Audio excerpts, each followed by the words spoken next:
Selamat pagi, Bapak, Ibu, dan saudara-saudara yang terkasih dalam Yesus Kristus. Kita jumpa lagi dalam program acara Hikmat Pagi.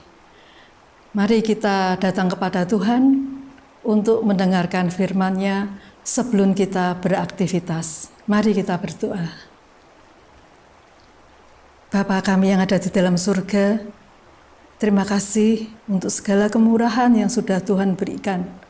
Sehingga pada pagi hari ini, Tuhan boleh menyapa kami semuanya. Tolonglah Bapa, berkatilah kami semuanya anak-anak-Mu ya Bapa, supaya kami bisa mengerti akan kebenaran firman Tuhan yang akan dibawakan oleh Ibu Betty. Tuhan tolong, bukalah hati dan pikiran kami, supaya kami betul-betul siap, dan kami pun boleh menjalankan firman-Mu seperti yang Tuhan inginkan. Hidup lebih baik lagi dari hari yang sudah lalu. Bapa, berkatilah Ibu Betty yang akan membawakan firman-Mu, supaya kebenaran firman-Mu boleh dimengerti dengan jelas. Itulah permohonan kami ya Bapa. Kami hanya menyerahkan doa kami ini hanya di dalam nama Tuhan Yesus Kristus, Juru Selamat kami. Amin. Hikmat pagi hari ini bertemakan Roh yang lebih besar, yang terambil dari 1 Yohanes 4 ayat yang keempat. Demikian bunyinya. Kamu berasal dari Allah, anak-anakku, dan kamu telah mengalahkan nabi-nabi palsu itu. Sebab roh yang ada di dalam kamu lebih besar daripada roh yang ada di dalam dunia. Demikianlah firman Tuhan. Syukur kepada Allah. Amin.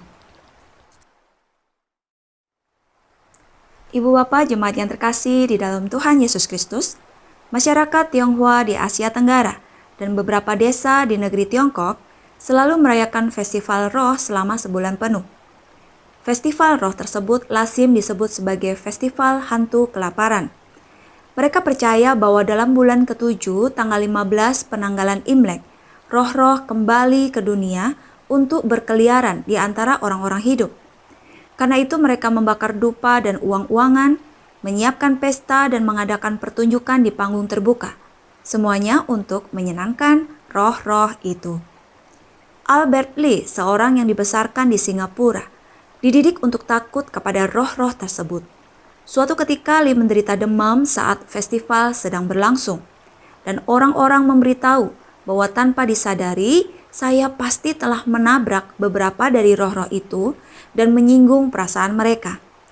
Sejak itu, Lee menjadi takut kepada roh-roh yang ada di sekelilingnya.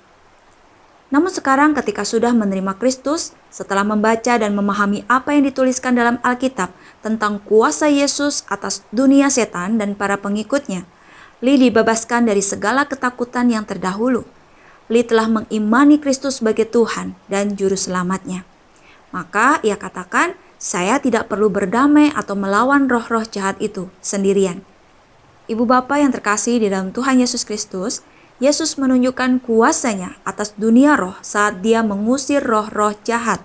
Lukas 11 ayat 14-23.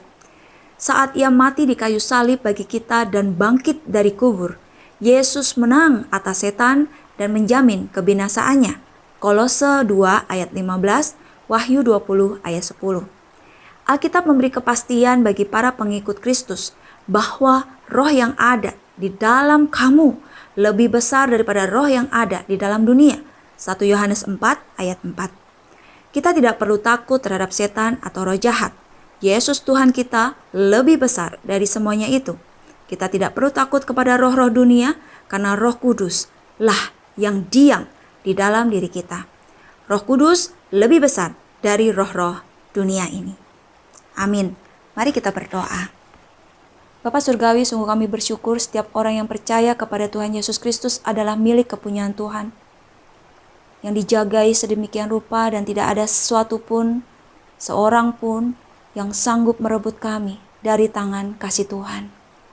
Bahkan Tuhan memberikan jaminan bahwa roh yang diam di dalam diri kami, yaitu Allah Roh Kudus, lebih besar kuasanya dibandingkan dengan roh-roh yang ada di dalam dunia ini. Oleh sebab itu kami tahu, kami tidak perlu takut menghadapi apapun di dalam dunia ini, bahkan roh-roh dunia sekalipun, karena kami berjalan bersama dengan Tuhan. Terima kasih untuk kebenaran firman Tuhan hari ini, dan kami mempercayakan hidup kami pagi, siang, sore, hingga malam nanti hanya di dalam tangan pengasihan Tuhan Yesus Kristus. Amin. Selamat pagi, selamat berkarya, Tuhan Yesus memberkati kita semua.